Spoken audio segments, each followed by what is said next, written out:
support our local first responders and veterans and active duty members of the military.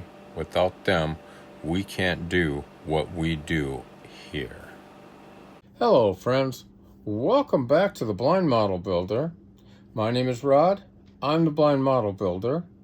We will be right back with you after a quick word from my sponsor. For all your airbrush and acrylic paint needs, please visit Gallery and use my discount code to save an extra 10% off your order. We're going to do a quick video today since this is going to be coming out on Tuesday, and it's not really a day that I tend to put videos out. But being that I really do have to get started on this particular kit, I figured we will go ahead and do an unboxing of it. Take a look at what the contents are and how exactly, who actually makes this kit. I believe this is a Polar Lights kit. Oh, I didn't know that. And it looks like, looking at the box, it is a snap-tight kit, which I also know isn't true because I have built this before, and not all the pieces like to snap together. So let's go ahead and take a look at what we got here. As you can see, it was a Hobby Lobby purchase. And I don't buy any kits at Hobby Lobby full price. So you can take, that was 40% off. Wow, this is going to be awkward. There we go. Now, we have the body. And actually it looks like the rear hatch opens so you can see the big, what does this have, like a 1600cc motor in it. The front opens, that's kind of cool. Then we get into our, let's get these parts out real quick.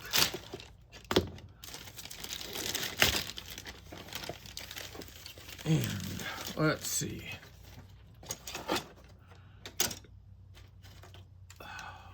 Get my glasses real quick so I can see what I'm doing. Got our wheel covers, which will become fusion firm, I can tell you that right now. Our interior. Looks like you have two different options for seats, sports seats or the stock seats. We'll cross that bridge when we get to it. And then we have the interior door panels. Be able to do some nice detailing here. If you look at that, this is actually a pretty, not a bad detailed kit. Got the floor pan, and then we get into this next set of parts, which looks like a lot of body parts.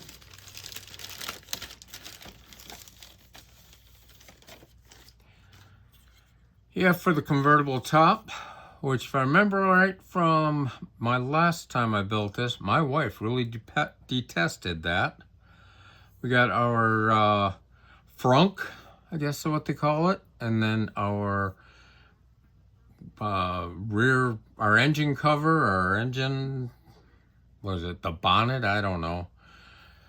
We have our opening, our hinges, which are nice. Two different steering wheels. So if I'm looking at this right, you're able to build this in, I guess, a late 60s or a late 70s version. Because if I'm not mistaken, that steering wheel right there, this one, would have come out in mid to late 70s.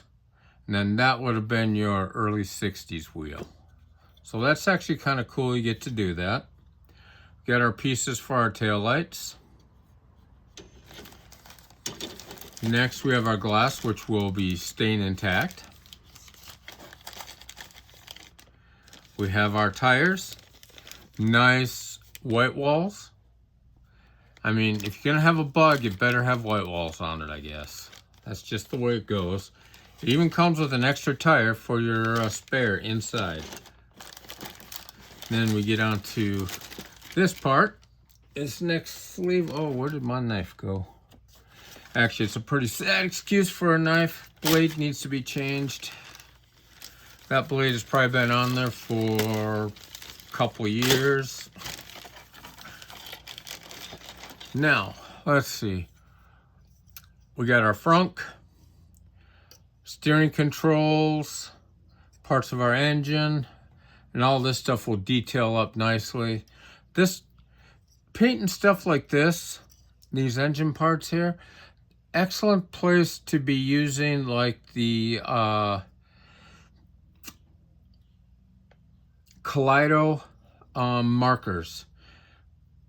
Kaleido makes a good marker, so does, I mean, there's a lot of good markers out there. I've got Kaleido and I've got some off-brand Amazon, which are fine. You have that. Then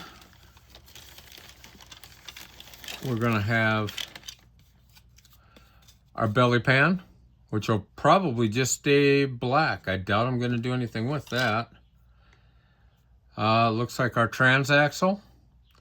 Detail that up nicely. And then we get into our chrome bits. Actually, look at this. Let me get this open. This is actually kind of interesting.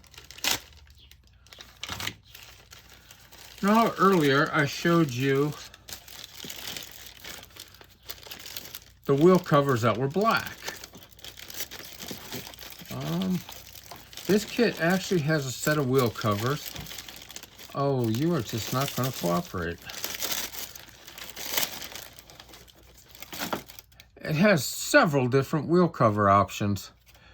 You have the ones with the VW emblem in them.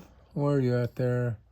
I gotta find, there we go, with the VW emblem. Then you have blank, and then it also has just the black ones. Looks like we have some mag type wheels, which are kind of cool. And next, we get into the final bits of chrome. What do we have here? Looks like bumpers, pretty self-explanatory. Looks like the headlights, and it looks like maybe more wheel covers. Mirrors, different options for mirrors, which are kind of cool. And I'll have to look and see what exactly those are. And then we have the exhaust right down there, which can be detailed up nicely as well. And there's some more, you have a second set of exhausts. So if you want to go with the Doom Buggy style, I guess, or the more sports style. But like I say, this kit right here is going to be for my granddaughter. Oh boy. It's a screw bottom. That's always nice. And it's a roller, which is not nice. That's how I lost the last one. And I know these are like some Coca-Cola decals. Won't be using these on this kit. That might be a giveaway down the road. I got a bunch of decals that I probably will never use. And it seems like people out there are always looking for the decals. Now, let's see what we have for instructions.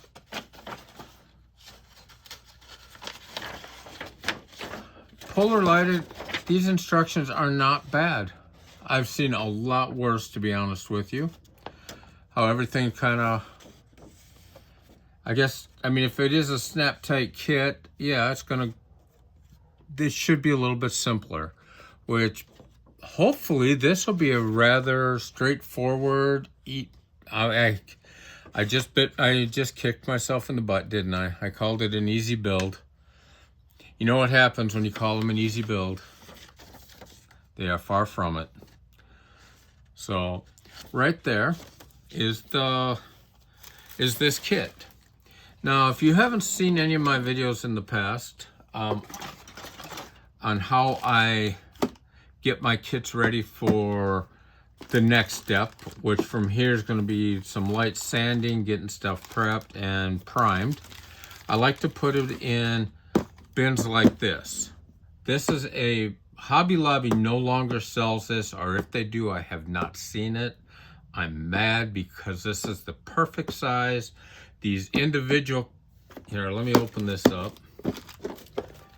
These individual bins here, all of these come in handy for other parts. Like I keep glue in it in the back part of my bench here. In the house, when I'm putting decals on, I like to use, depending on the size of the decal, use something like that, or like this, or like this. You know, it all depends on the decal size. And honestly, I hate decals, so that says a lot right there. But Hobby Lobby no longer sells this. So if you do happen to go into Hobby Lobby and you see it, grab it.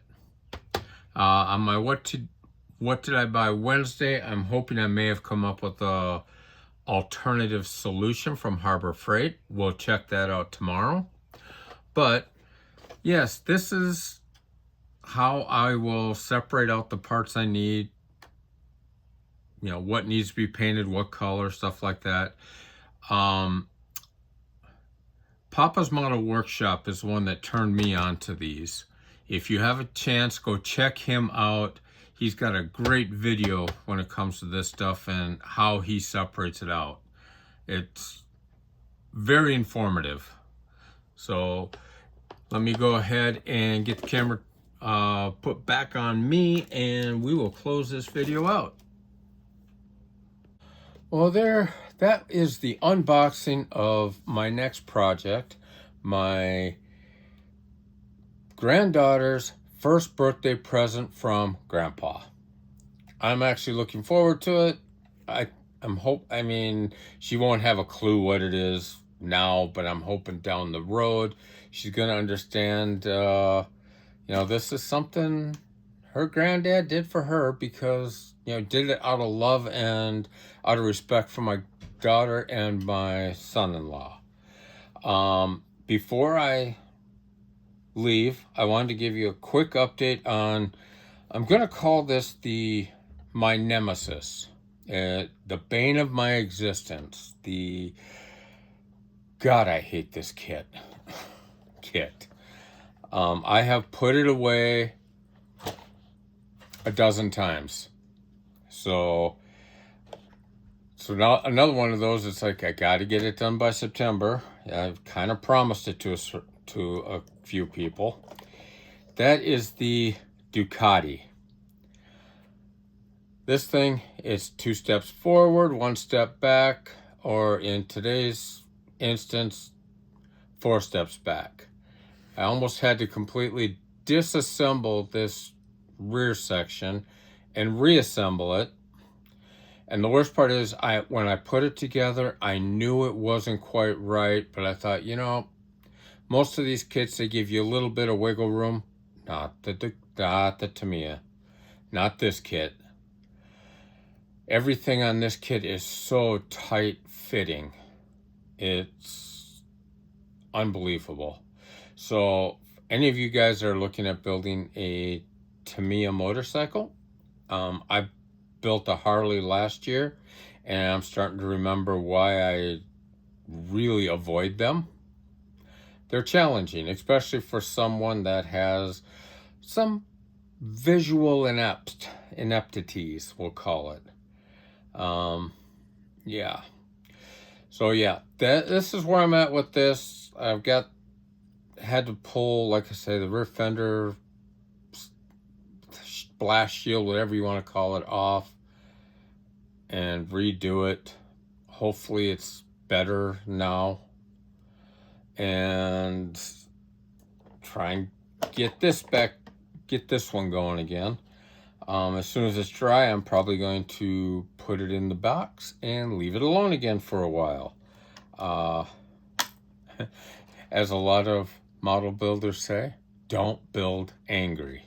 Don't do it. You build angry, you make mistakes. Yeah. Let's just avoid that. So anyway, with that, I'm going to let you guys go. You guys have fun building, and we will catch you actually tomorrow for What Did You Buy Wednesday. So you guys have a great evening. We'll see you tomorrow. On September 5th, come join us for the 5th annual Dog Days of Summer car show hosted by Guardian Paws Service Dogs. If you would like a shop card or would like to exchange shop cards, please contact me at the email above and I will get one right out to you.